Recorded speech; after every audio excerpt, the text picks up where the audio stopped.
আল্লাহ তাকে প্রবাহের জীবন আপনি সুখ শান্তিমান করে দিন। আল্লাহ আমাদের সবার মা বাবার উপর রহমত বর্ষণ করুন। আল্লাহ আমাদের দেশের সার্বিক পরিস্থিতি রাজনৈতিক অচলাবস্থা আপনি দূর করে দিন।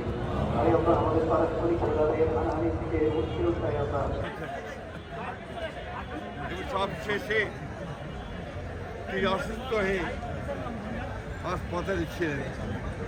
আপনারা জানেন যে গত দুদিন ধরে তিনি আবার অসুস্থ হয়ে এবার কেয়ার হাসপাতালে ভর্তি হয়েছেন এবং গতকাল রাতেই ডাক্তাররা বলেছেন যে তার অবস্থা শারীরিক অবস্থা অত্যন্ত সংকটময়।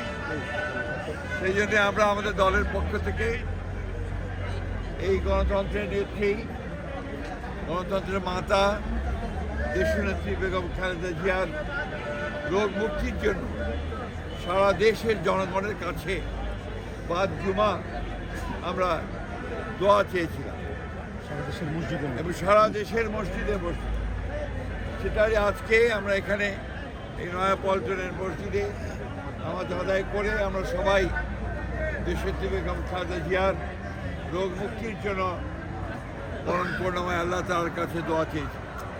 আমরা দোয়া চেয়েছি তিনি যেন আল্লাহ যেন তাকে সম্পূর্ণ সুস্থ করে দেন, সুস্থ অবস্থায় আবার জনগণের মাঝে ফিরে এসে তাকে দেশের মানুষের কাজ করার সুযোগ তৈরি করে দেন। আবারও আমরা গোটা দেশের মানুষের কাছে তার রোগ মুক্তির জন্য দোয়া করার আহ্বান জানাচ্ছি। إياك نعبد وإياك نستعين اهدنا الصراط المستقيم صراط الذين أنعمت عليهم غير المغضوب عليهم ولا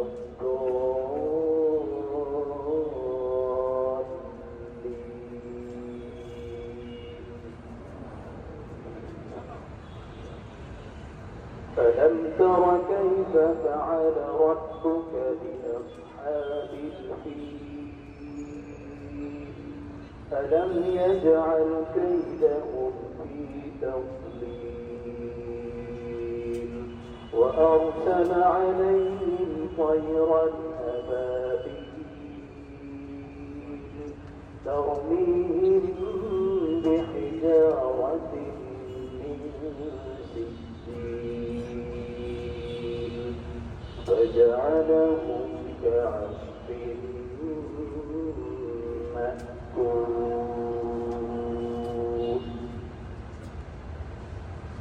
الله أكبر الله أكبر.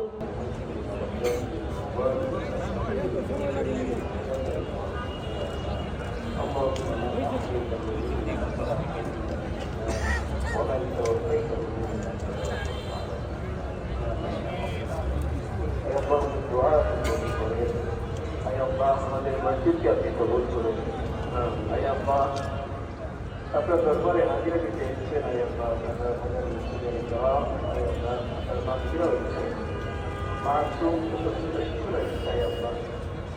সবাইকে বস্তিরা করে তোমার মর্তবা আমাদেরকে বোঝার তো করে তোমার দিনে যে যিনি বলেন তাকে প্রথম আমন্ত্রণ করতে আমরা যারা শুনি আমাদের সবাইকে বিশেষভাবে আমাদের দোয়া চাই খুবই অসুস্থ আছে